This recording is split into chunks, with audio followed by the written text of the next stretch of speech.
Gilbert Scott-Heron, April 1, 1949 to May 27, 2011, was an American jazz poet, singer, musician, and author, known primarily for his work as a spoken-word performer in the 1970s and 1980s.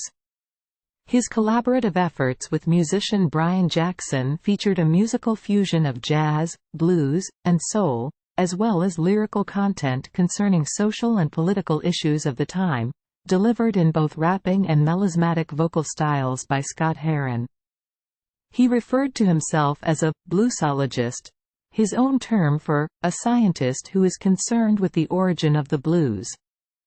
His poem, "The Revolution Will Not Be Televised," delivered over a jazz soul beat, is considered a major influence on hip-hop music.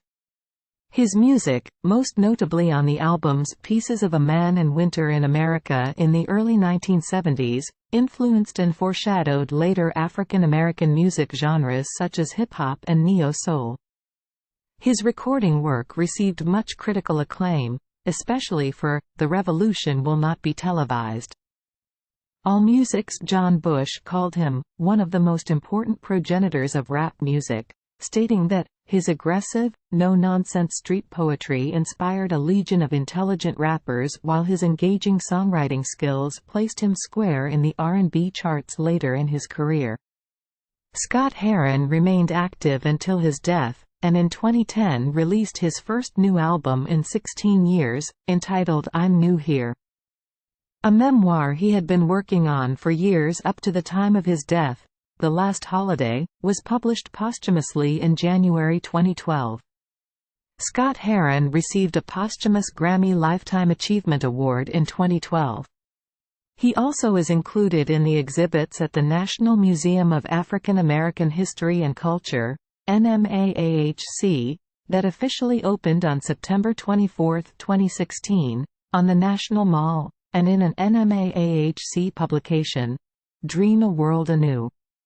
In 2021, Scott-Heron was inducted into the Rock and Roll Hall of Fame, as a recipient of the Early Influence Award.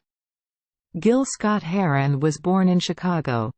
His mother, Bobby Scott, was an opera singer who performed with the Oratorio Society of New York.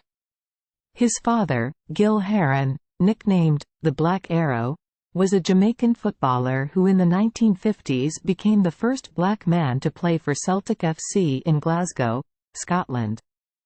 Gil's parents separated in his early childhood and he was sent to live with his maternal grandmother, Lily Scott, in Jackson, Tennessee.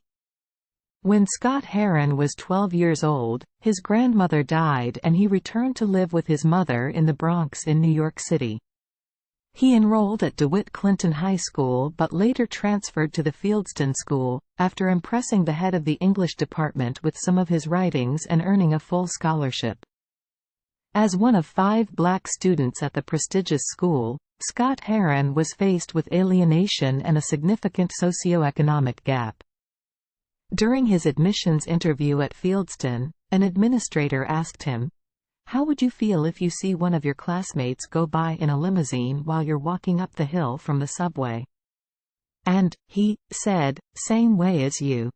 Y'all can't afford no limousine. How do you feel?" This type of intractable boldness would become a hallmark of Scott-Heron's later recordings. After completing his secondary education, Scott-Heron decided to attend Lincoln University in Pennsylvania because Langston Hughes, his most important literary influence, was an alumnus. It was here that Scott-Heron met Brian Jackson, with whom he formed the band Black and Blues. After about 2 years at Lincoln, Scott-Heron took a year off to write the novels The Vulture and The Nigger Factory. Scott-Heron was very heavily influenced by the Black Arts Movement, BAM. The Last Poets, a group associated with the Black Arts Movement, performed at Lincoln in 1969 and Abiodun Oywole of that Harlem group said Scott-Heron asked him after the performance, "Listen, can I start a group like you guys?" Scott-Heron returned to New York City, settling in Chelsea, Manhattan. The Vulture was published by the World Publishing Company in 1970 to positive reviews.